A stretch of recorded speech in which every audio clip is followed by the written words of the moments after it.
What's up, my fellow yarn bombers? My name is Michael, and I am the Crafty Crocheter. If you're watching my videos for the first time, welcome. Thank you for stopping by. I hope you stick around. If you like this video, don't forget to like and subscribe. And if you are a returning viewer and or loyal subscriber, welcome back, as I appreciate your patronage. So in today's Tunisian Tuesday video, I'm going to show you how to work the Tunisian Purl Stitch. Now, I have a swatch here that I made earlier today, and this basically resembles the purl stitch. It's a very simple stitch to do once you master it. So basically, it's almost like the Tunisian simple stitch, but with one big exception. And I'll show you what that exception is in this video. So I'm going to go ahead and get right to it. Now, in this tutorial, I am using a size H or US 8 5.0 millimeter crochet hook, this is a Susan Bates incline hook, and I got this from Michael's. And the multiple for the Tunisian Purl Stitch is basically any amount of stitches you want. And I also forgot to mention the multiples for the simple stitch and the knit stitch, and both of those are also any amount of stitches you want. So for this demonstration, I'm going to chain 10. So basically, like any other Tunisian project, you're going to do a slip stitch onto your crochet hook. Then you're going to chain the amount of stitches you want. And again, the multiple for the purl stitch is any amount of stitches you want. So I'm going to go ahead, I'm going to chain 10 for this demonstration. So I'm going to chain 10.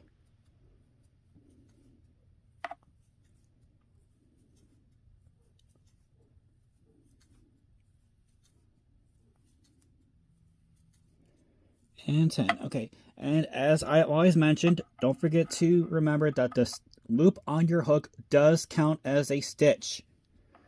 So as you've done with the Tunisian simple and the Tunisian knit, you're gonna skip the first chain from hook and go into the second chain and pull your loop through that. But don't do anything with this, so you'll have two loops on your hook. And what we're doing here is what's known as a forward pass. So go ahead and go into the next chain and pull the yarn through, go into the next chain, pull the yarn through, and you're going to continue this until you get all of your chains done. Now remember that you must have the same amount of loops on your hook as you do for the amount of chains that you started with. So since I started with 10 chains, I should have 10 loops on my crochet hook. And then once I get done with the row, I will count to verify this. So I'm on my last stitch now.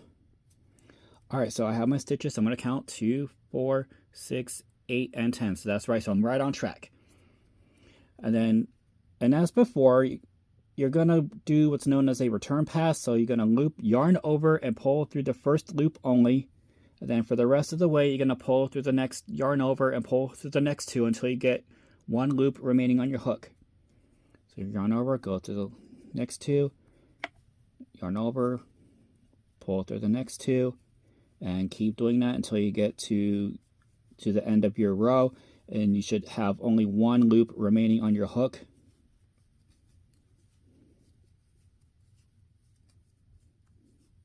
All right, so we just completed our return pass, and this is what your work should look like so far. Now, as I mentioned in the beginning, the big glaring difference between the Tunisian simple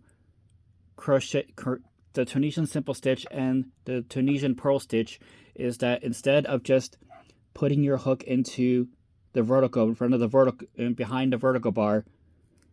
Oh yes, I also need to mention that in my last couple of videos I was referring to these as posts, but in Tunisian crochet, these posts are known as vertical bars.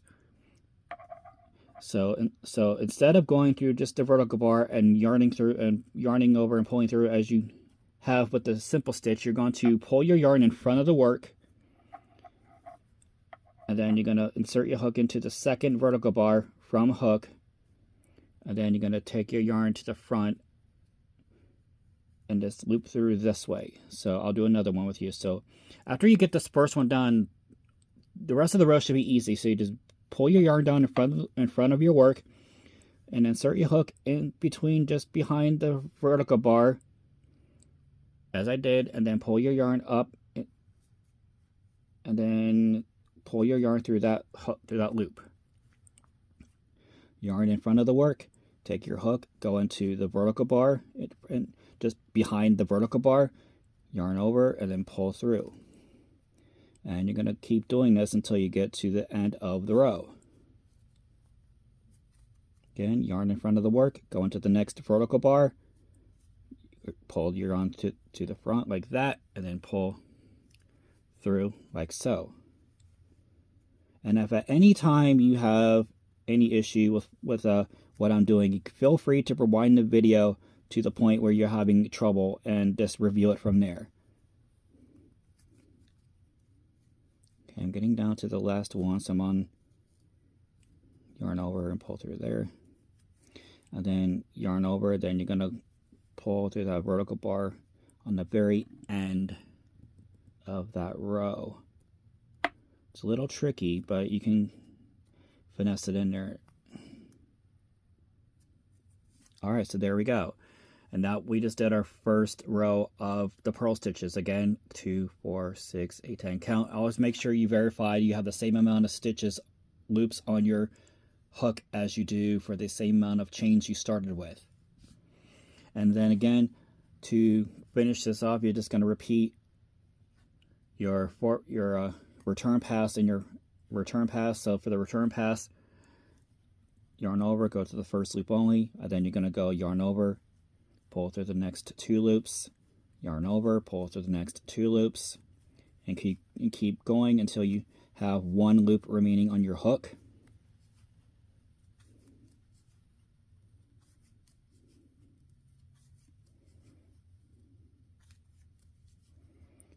Alright, and we just finished our return pass. And then you're just going to repeat that, repeat the purl stitch, and then repeat the return pass.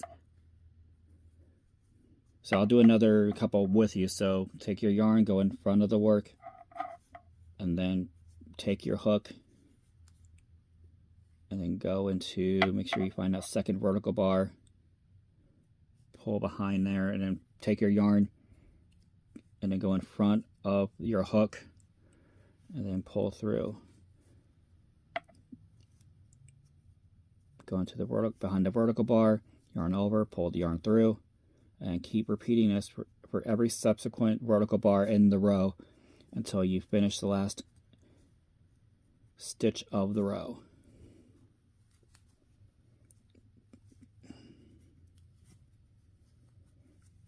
Again, yarn in front of the work, take your hook, pull it behind the vertical bar, then pull your yarn up to the hook, and then pull through in front of the work.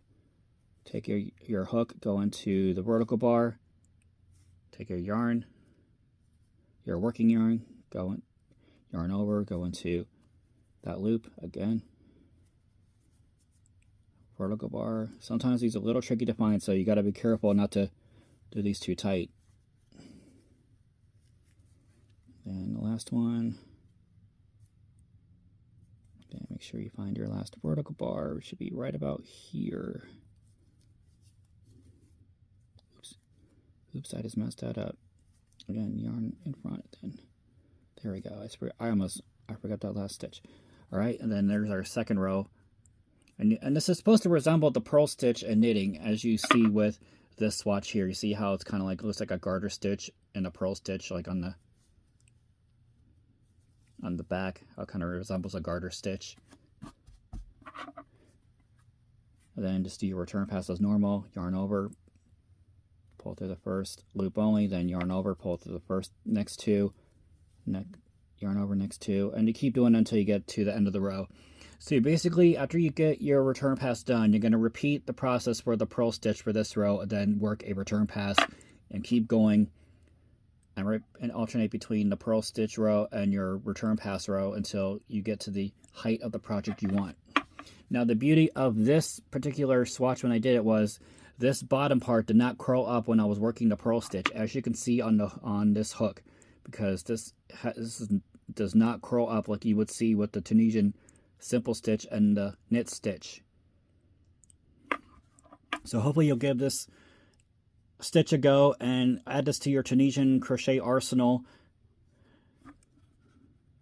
And it's a lot of fun to do. It's a nice stretchy fabric. Again, I like this because it doesn't curl up on the bottom. Right?